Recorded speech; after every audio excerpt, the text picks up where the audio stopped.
dear colleagues. We have had first revelations about the use of spyware to crack down protests or to intimidate and harass human rights defenders already a number of years ago.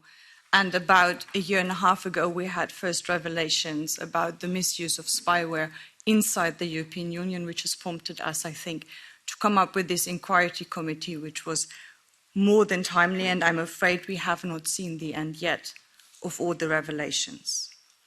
Something that almost every one of the experts that we heard here said, including those that sell spyware and including those that advocate for the use of spyware, was that the technology is potentially dangerous and it needs to be regulated well.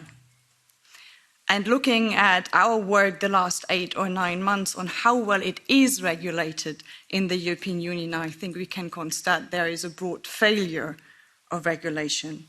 First of all, we have documented many cases, hundreds of cases, where journalists, lawyers, activists, politicians have been spied upon with spyware based on political motives. We have seen that the legislative frameworks that should prevent this kind of misuse have failed in at least 4 European Union member states, namely Hungary, Poland, Spain, and Greece. We have seen, and the rapporteur has already mentioned a number of cases, lax export practices and financial rules that are making us in the European Union complicit in the violation of human rights in third countries through spyware.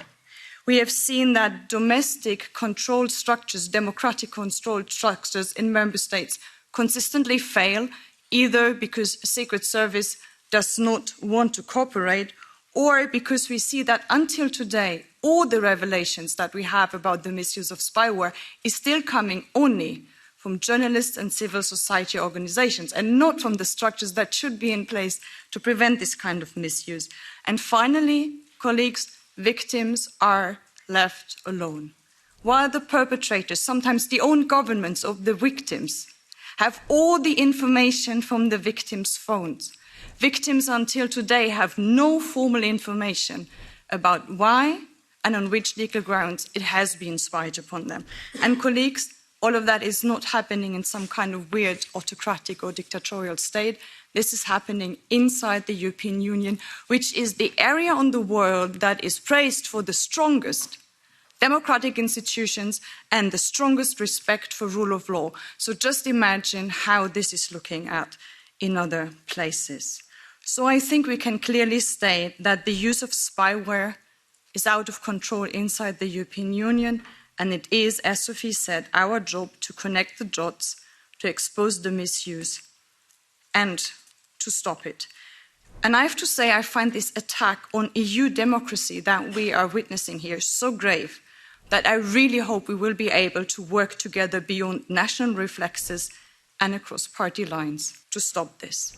In line with the rapporteur, we as Greens therefore think that the use of spyware inside the European Union at the moment is out of control, which is why we have to stop it immediately, and we have to call for the EU-wide moratorium on the use, sale and export of spyware. We as Greens think that spyware is so intrusive and prone to misuse, spyware such as Predator, such as Pegasus, such as Kandiru, that our ultimate goal should be an international ban, at least for highly advanced military-grade spyware that we are looking at the moment.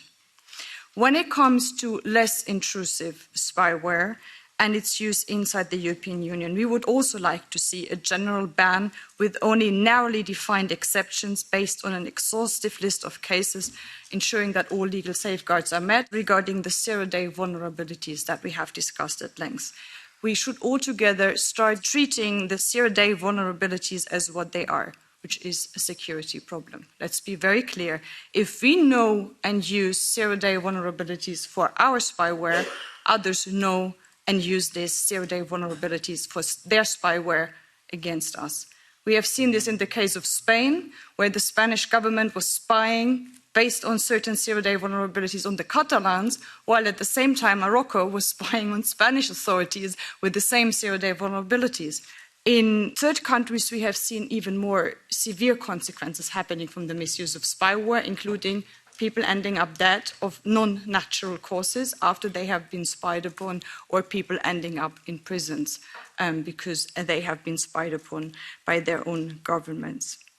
And it's quite clear that if we cooperate with the producers of spyware in third countries by buying spyware from them, we give them the financial support they need, but also the knowledge to improve their spyware that is then used in these kind of cases. So here also we become complicit, and we see that third countries use this kind of spyware to spy on us. And this whole dimension, I think, is not strong enough in the report as of now, but count on us to provide more language. In general, I really think our negotiations should be guided by the assumption that it could also be our biggest enemy at the possession of these tools, using them against us and the foundations of our own democracy. And the safeguards and the rules that we come up with have to withstand this test. It is on us to make sure that this democracy remains sustainable.